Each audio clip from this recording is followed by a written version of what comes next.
আসসালামু আলাইকুম এভরিওয়ান।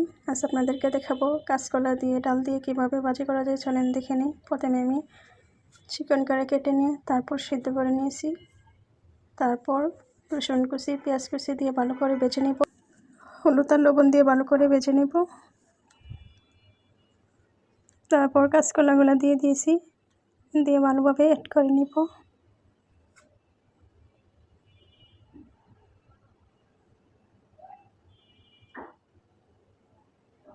তারপর ভিজিয়ে রাখা মসুর ডালগুলো দিয়ে দিয়েছি।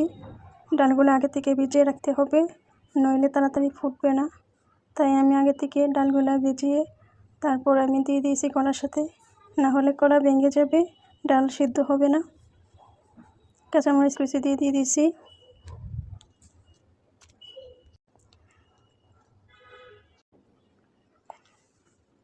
হয়ে গেছে প্রায় আমার কাঁচকলা ডাল দিয়ে ভাজি রেসিপিটা।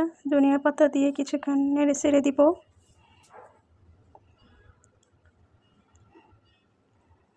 কিছুক্ষণ নেড়ে ছেড়ে নামিয়ে নিব। এই কাঁচকলা ডাল দিয়ে ভাজি খেতে কিন্তু অনেক ভালো লাগে। ভালো লাগলে অবশ্যই পাশে থাকবেন, লাইক কমেন্ট শেয়ার করে দিবেন। আসসালামু আলাইকুম।